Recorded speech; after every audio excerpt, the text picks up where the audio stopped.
grab your straitjacket and your padded room and welcome aboard. Welcome aboard. So, many of you guys know we're not going to really address this. I'm just going to kind of do my one and done, which is what is common for me. We're not going to stretch this out. You guys know what you guys heard on my channel when I interviewed that S crazy lady that's now flipped. So we ran a story about, an RSO, which is related to the mom of Sebastian Wayne Drake Rogers. I was told she was not around kids, hadn't been around kids, lives with her sister or whatever the case may be, whoever, or maybe her parents. I don't know the ins and outs of it. But at the end of the day, we ran a story about, Francis being around children. And I try to be as respectful because of my friendship or alleged friendship. Obviously, it wasn't a friendship. It was more of a manipulation to try to stop me from being able to speak. I've been very delicate and I haven't really touched that part of the family for a variety of reasons. But once I realized that she was misinforming me, that, Frances has actually been around children, not just one, but multiple children, many children, as a matter of fact. That's kind of where my loyalty in protecting kids, ends with a person, right? At the end of the day, these are children. These are children that were probably around a woman that they didn't know what her past was, and if they did, shame on the parents, right? And when I look at this particular page, I realize that the lady's a good Christian lady, and I just don't see her flagrantly allowing somebody like that around children without, if she knew. And I've also noticed that as of like 2022, there were no more videos, contact, or anything on that particular page, as if maybe they had found out and kind of severed those ties. I don't know. This is all speculative in nature. But it was well researched. We talked about the RSO. We talked about the laws in the state that this RSO resides.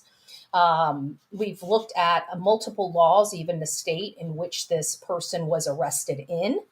And I stand by the story. I stand by the reporting. It was accurate. There has been no information received by me, something that is a receipt that states anything that I said was not factually correct. We went over the law as that particular state read. We went over the charge sheet. We went over the RSO form. We went over the photos corroborating that, yes, in fact, this RSO was actually not only around and speaking to a child that's now missing, but also been around many other children, which is, again, that's where my loyalty and friendship ends, because our focus is, victim focus, but we also don't want potential victims either, right? So we do this for guys. If we know that there is a man that's an RSO that's around children, they go on this show. So it's not that we are out, picking on this. We never talked about these people in this family except for generic purposes to identify characteristics and psychology of the mom of Sebastian. I think I've been very, very respectful, but because this lady couldn't tell me what to do, she decided to be very vindictive. So again, like I told her, I'm not going to worry about her feelings anymore. And if we need to go into this case a little bit deeper, we will. We will. So long story short is I don't know what her purpose was. I got to hear some of the commentary from Mr. Proudfoot, and it sounds like she has not spoken to the family, that none of the family really want anything to do with her. So to me, it sounds like she was lonely. She wasn't getting the attention she needed from me. And she decided to create a problem where there was no problem. And that's about to the statement that I'm going to make.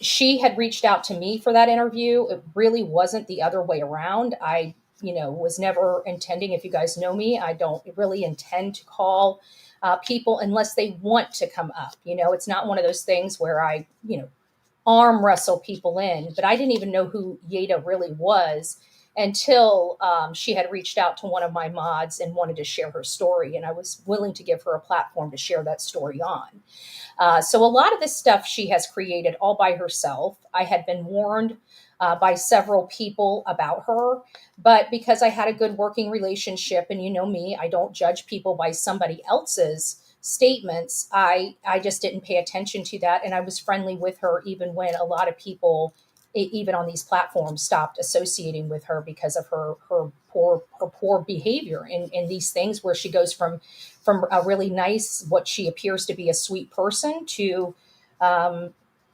what you guys, the vindictiveness of this woman, this manipulative woman that you guys saw last night. So that's kind of where my conversation is. I don't want to speak to her again. She's more than welcome to share any text messages, but I can tell you the text messages she sent me, she probably doesn't want out. And you know me, what's good for the goose is good for the gander. So if anybody sees any of my text messages floating around, please let me know, because I will immediately be producing every single one of the text messages that she has sent me about her family.